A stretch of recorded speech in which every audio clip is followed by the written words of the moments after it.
ত্রিপুরার বিভিন্ন সরকারি ব্যাংকের মধ্যে ক্লার্ক পদে সর্বমোট ৬৪টি পোস্টের মাধ্যমে আমাদের ত্রিপুরার বেকার ছাত্রছাত্রীদেরকে নিয়োগ করার জন্য নোটিফিকেশন চলে এসেছে।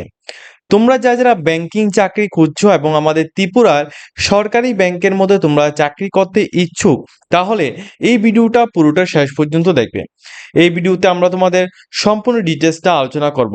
তার আগে অবশ্যই যারা এখনো পর্যন্ত আমাদের জব সেন্টার অনলাইন ইউটিউব প্ল্যাটফর্মটিকে তোমরা সাবস্ক্রাইব করে পাশে বেল আইকনটি অবশ্যই ক্লিক করে রাখুন, চ্যানেলটিকে সাবস্ক্রাইব করে পাশে বেল আইকনটি অবশ্যই ক্লিক করে রাখবে, যাতে প্রত্যেকটা ইনফরমেশনগুলি দেওয়ার সাথে সাথে যাতে তোমাদের কাছে পৌঁছে যায়।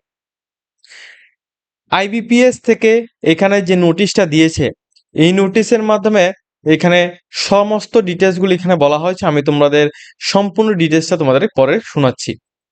দেখো, তোমাদের যে ইম্পর্টেন্ট যে ডেটসগুলি এখানে প্রথমত উল্লেখ করা হয়েছে। প্রথমত অনলাইন রেজিস্ট্রেশনটা ১ তারিখ ৮ মাস ২০২৬ থেকে অলরেডি স্টার্ট হয়েছে। এটা ২১/৮/২০২৬ পর্যন্ত চলবে।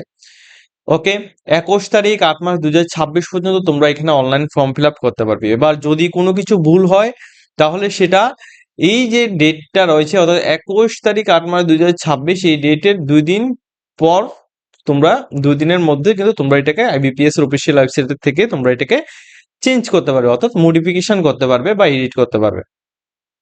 তোমাদের প্রি এক্সামিনেশন যেটা তোমাদের হবে এটা সেপ্টেম্বরের মধ্যে হবে এবং কল লেটার সেপ্টেম্বর মাসের মধ্যেই আসবে আমাদের ২০২৬ সেপ্টেম্বর মাসে। এবং অনলাইন এক্সাম যেটা তোমাদের হবে অক্টোবর মাসের মধ্যে তোমাদের হবে। আর যেটা মেইনস এক্সাম যেটা হবে এটা ডিসেম্বর মাসের মধ্যে হবে।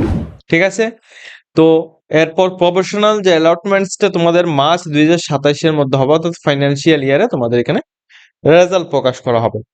তো এত সুন্দর একটা নোটিফিকেশন যেখানে তোমাদের ইন্টারভিউ বা অর্থাৎ তোমাদের এক্সামের ডেট থেকে শুরু করে এখানে অ্যাপ্লাই ডেট এবং তোমাদের জয়নিং ডেট পর্যন্ত সমস্ত কিছু প্রপারভাবে মেনশন করা হয়েছে।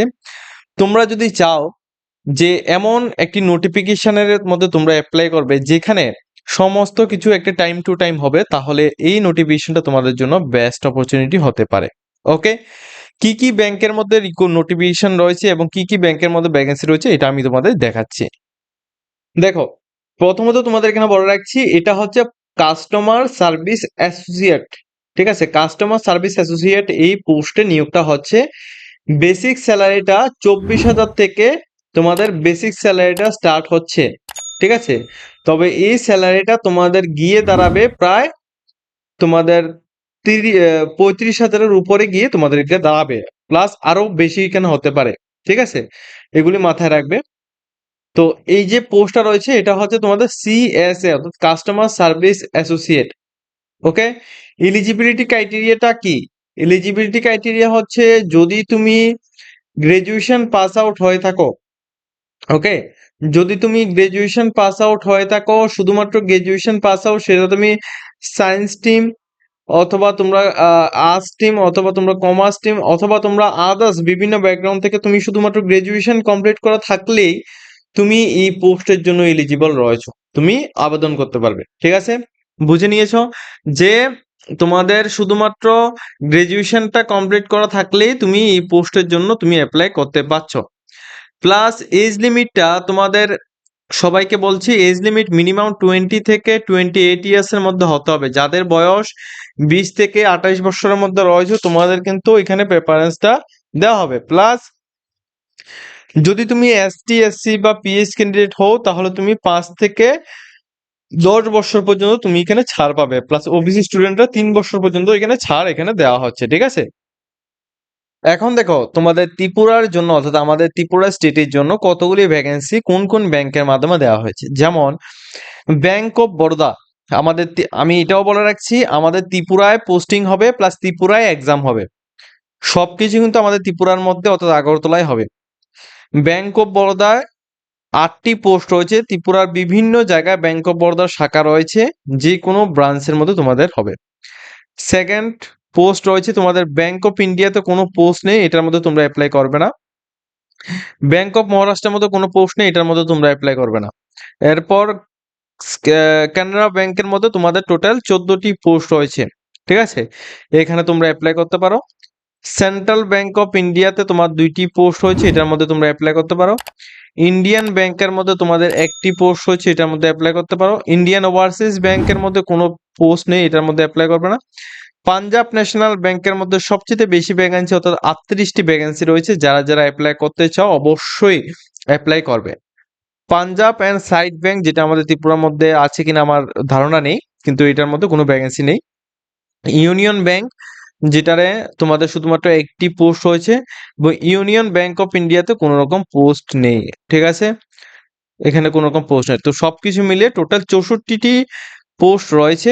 এর মধ্যে সবচেয়ে বেশি ভ্যাকেন্সি রয়েছে 38টি। তোমরা যখন পেপারেন্স সিলেকশন করবে তখন তুমি সিলেকশনটা করবে কিভাবে? তোমার যদি পাঞ্জাব ব্যাংকের মধ্যে চাকরি করার ইচ্ছে থাকে, তাহলে তুমি পাঞ্জাব ব্যাংকটা তুমি একে সিলেকশন করবে, এটা 2 সিলেকশন করবে তুমি এখানে কানাড়া ব্যাংক, ঠিক আছে, 2 সিলেকশন করবে। 3 সিলেকশন করবে তুমি এখানে ব্যাংক অফ বরোদা, ঠিক আছে, এইভাবে করে তুমি সিলেকশন করবে। এবং তবে যেগুলির মধ্যে জিরো ভ্যাকেন্সি রয়েছে এগুলি কিন্তু তোমাদের ফিল আপ করতে হবে, এবং এইগুলিকে তুমি লাস্টে ফিল আপ করবে।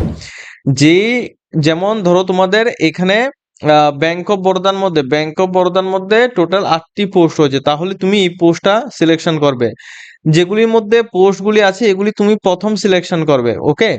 আর যেগুলির মধ্যে পোস্ট নেই, যেমন এখানে জিরো পোস্ট, ঠিক আছে, এখানে জিরো পোস্ট, এখানে জিরো পোস্ট, এখানে জিরো পোস্ট, কিন্তু এগুলি কিন্তু তোমাদের ফিল আপ করতে হবে। তো এগুলির মধ্যে তোমরা লাস্টে ফিল আপ করবে, এগুলি তোমরা লাস্টে দিয়ে দেবে, যাতে তোমাদের কোনো রকম এফেক্ট না হয়, ঠিক আছে। যদি তুমি মনে করো যেগুলোর মধ্যে জিরো আছে এগুলি তুমি উপরে দিয়ে দেবে, এমনিতে সবগুলো দিয়ে দেবে, তাহলে তোমাদের কোনো লাভ হবে না, শুধু শুধু টাকাটা জলে যাবে, ওকে। প্রেফারেন্স গুলিকে তোমরা ঠিকঠাক ভাবে তোমাদেরকে এখানে দিতে হবে, ওকে। এখন দেখো এখানে তোমরা যে অ্যাপ্লিকেশনটাকে সাবমিট করবে, অ্যাপ্লিকেশন সাবমিট করার জন্য তোমাদের যারা ST SC বা পিডাব্লিউডি ক্যান্ডিডেট রয়েছে তোমাদের জন্য 175 টাকা অ্যাপ্লিকেশন ফিস জমা করতে হবে। এবং যারা জেনারেল ক্যান্ডিডেট রয়েছে বা ওবিসি স্টুডেন্ট রয়েছে তোমাদের জন্য 850 টাকা তোমাদের এখানে জমা করতে হবে, ঠিক আছে। এটা হচ্ছে অ্যাপ্লিকেশন ফিস। যারা SC ST রয়েছে তোমাদের জন্য 175 টাকা, আর ওবিসি জেনারেলের জন্য 850 টাকা তোমাদের এখানে অ্যাপ্লিকেশন ফিস জমা করতে হবে। প্রথম এখানে যে প্রিলিমিনারি যে এক্সামটা হবে, অবজেক্টিভ টাইপের কোশ্চেন আসবে ইংলিশ ল্যাঙ্গুয়েজ থেকে, তোমাদের ইংলিশেই থাকবে সাবজেক্টটা। 30টি কোশ্চেন আসবে, 30 মিনিট, 30টা কোশ্চেন আসবে, 30টা মার্কের, আর এখানে তোমাদের টাইম থাকবে 20 মিনিট। তারপরে তোমাদের এখানে এবিলিটি থেকে তোমাদের 35টি কোশ্চেন আসবে, 35টা এখানে মার্ক থাকবে এবং 20 minute time duration. Reasoning ability থেকে তোমাদের 35টা কোশ্চেন আসবে, 35 মার্ক, টোটাল 20 মিনিট। তো সবকিছু মিলিয়ে 100 মার্কের পরীক্ষা হবে, টোটাল 60 মিনিটের মধ্যে তোমাদের কমপ্লিট করতে হবে, ঠিক আছে। আর তোমাদের একটা কথা বলছি, যে যারা মনে করো যে অন্যান্য বিভিন্ন কম্পিটিটিভ এক্সামের মধ্যে তোমরা তোমরা যে অ্যাপ্লাই করো, তোমরা যে পড়াশোনা করছো ওইগুলির মতোই তোমাদের ব্যাংকের এক্সাম হবে, তাহলে তোমরা এখানে ভুল ভাবছো, কারণ ব্যাংকিং এক্সাম টোটালি কিন্তু আলাদা হয়। ব্যাংকিং যে এক্সামগুলি রয়েছে এই এক্সামগুলির মধ্যে তোমাদের যে সিলেবাসটা রয়েছে, যেমন রিজনিং রয়েছে, ইংলিশ রয়েছে, ম্যাথামেটিক্স রয়েছে, এগুলি টোটালি কিন্তু এগুলি আলাদা রয়, ঠিক আছে। তো ওইভাবে কিন্তু তোমাদের পড়তে হবে, ওকে।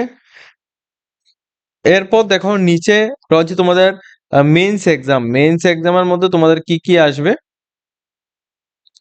এটা হচ্ছে মেন্স এক্সামের সিলেবাস, এখানে 200 মার্কের টোটাল রয়েছে, যেখানে প্রথমত জেনারেল অ্যান্ড ফাইন্যান্স অ্যাওয়ারনেস থেকে 40টি কোশ্চেন আসবে, 50 মার্ক। হ্যাঁ, 40টি কোশ্চেন আসবে, 50 মার্ক, 20 মিনিট টাইম ডিউরেশন, একটা হার্ড আছে। জেনারেল ইংলিশ থেকে, এটা ইংলিশে কোশ্চেনটা হবে, 40টি কোশ্চেন আসবে, 40 mark, 35 minute time duration. Reasoning থেকে এটা তোমরা নিজ ল্যাঙ্গুয়েজে দিতে পারো, এটাও নিজ ল্যাঙ্গুয়েজ, এটাও নিজ ল্যাঙ্গুয়েজ। 40টি কোশ্চেন আসবে, 60 মিনিট, 60 মার্ক হবে। 40টি কোশ্চেন আসবে, 60 মার্ক, 35 মিনিট। আর এখানে ম্যাথ থেকে 40টি কোশ্চেন, 50 মার্কের, 35 মিনিট, টোটাল 125 মিনিটের এক্সাম। আর 200 মার্ক, 160টি কোশ্চেন, 160টি কোশ্চেন আসবে, মার্ক রয়েছে তোমাদের 200 মার্ক, এবং টাইম রয়েছে 125 মার্কের, 25 মিনিটের মধ্যে তোমাদের 200 মার্কের এক্সামটাকে ক্লিয়ার করতে হবে। নেগেটিভ মার্কিং এখানে থাকবে, ঠিক আছে, নেগেটিভ মার্কিং এখানে থাকবে।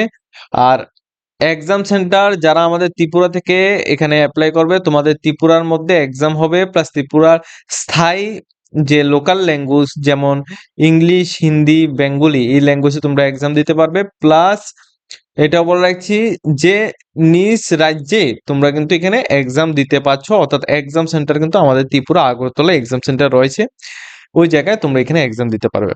ওকে, সম্পূর্ণ ডিটেলসটা বুঝিয়ে দিয়েছি। যদি তোমাদের কোনো কিছু কনফিউশন থাকে অবশ্যই কমেন্ট করবে। আবার এই পোস্টের মধ্যে অ্যাপ্লাই করার জন্য ডাইরেক্টলি ভিডিও ডেসক্রিপশনে এই নোটিশের ডাইরেক্ট লিঙ্ক দেওয়া থাকবে, এখানে ক্লিক করে তোমরা এখান থেকে ক্লিক হিয়ার টু নিউ রেজিস্ট্রেশনের মধ্যে ক্লিক করে তোমরা তোমাদের অনলাইন অ্যাপ্লিকেশনটা বাড়িতে বসে করতে পারো। আর যদি তোমরা আমাদের থ্রুতে অ্যাপ্লাই করতে চাও, নিচে আমাদের কন্ট্যাক্ট নাম্বার দেওয়া আছে, আমাদের সাথে ডাইরেক্টলি কন্ট্যাক্ট করে তোমরা অ্যাপ্লাই করতে পারো। আজকের মতো ভিডিওটা এই পর্যন্ত আছে। যদি তোমাদের ভিডিওটা ভালো লাগে সবাই কিন্তু লাইক কমেন্ট শেয়ার করবে।